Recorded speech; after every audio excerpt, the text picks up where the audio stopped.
A green country man has an amazing story of survival tonight. He went from a professional BMX rider with a shot at the Olympics to a man serving his country after 9/11 to dying 3 times after his Humvee was blown up in Iraq.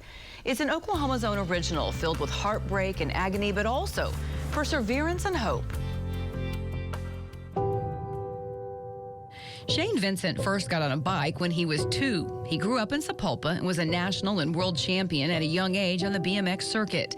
He also grew up believing God was guiding his path. And while he wanted to turn pro, he always had a desire to serve his country. Can't explain it. Just that desire, passion in your heart to do that, you know? He was 15 when 9/11 happened, and he started talking about enlisting. But when he turned 18, he turned pro, and the next year he won the Grand Nationals in Tulsa.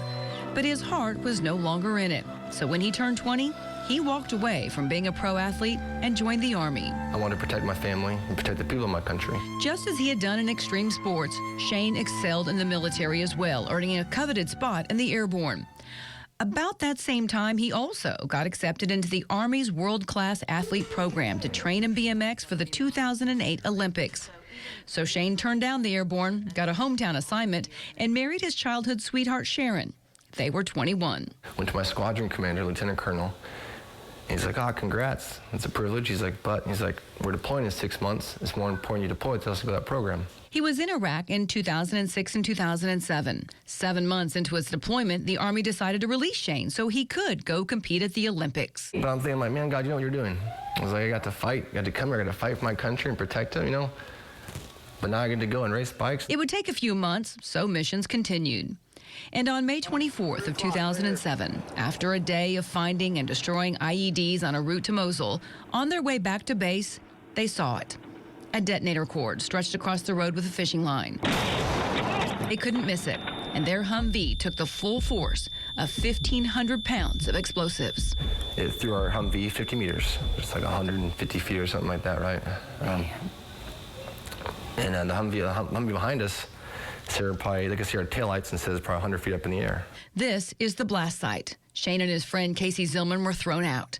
Casey was killed, and Shane was alive, but against all odds. In Iraq, you see things happen to guys, and I'm like, it's not happening to me. I'm good. He had a skull fracture, a traumatic brain injury, broken neck, his back was blown out. He had 150 breaks in his hips and pelvis, a broken shoulder, fractured jaw and teeth, and his organs were so swollen they had to cut him from his chest to his pelvis just to make room for them. So I died 3 times, my heart stopped. 1 week after that explosion, he learned he had been reaccepted into the Olympics program, but that dream was over. The military gave him retirement papers, so that dream too was over. He was 22. And I'm in miserable pain. I'm laying on the couch. I have no purpose anymore. I'm not the same person I used to be, mentally, physically, anything whatsoever. 10 months in the hospital, followed by years of defying doctors who said he would be brain damaged or paralyzed for life and would never have children. And through it all, his young wife was by his side, his caretaker and cheerleader. She gave him strength, but he no longer knew if God was real, and he no longer cared. So he decided he would do it his way.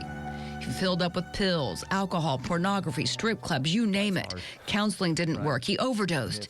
And then the first of 2 life-altering moments. He went to his car and put a gun to his head just as his son walked through the door. What's going to happen to him, you know? I think about, it's like, yeah, my dad, he made it through all this, overcame this. Then he killed himself, you know? But it was a choice after that where it's like, so that was your moment, wasn't it? That was a big transformation. That was a big start.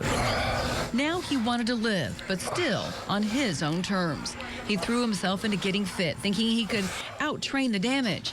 But the damage was on the inside. I was still struggling so much internally, in my heart and my soul. I was still drinking, still doing pills, all my pain pills. Mommy, I love you. Baby. And through it all, his wife remained by his side, never wavering, even as he admits he made mistake after mistake after mistake. And then in 2019, the second life-altering moment. The woman who had been there through it all for 12 years dished out a dose of tough love. If you continue living this way,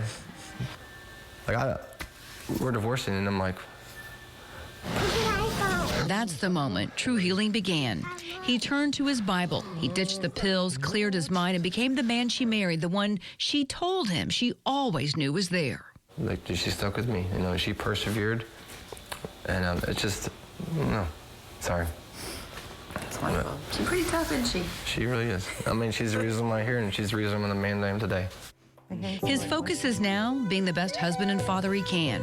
And he's not just grateful to be alive. He's grateful for every horrible, miserable step of his journey because it brought him closer to God and still does. I mean, seriously, God's my strength. I didn't do any of this, you know? And I give it totally to God.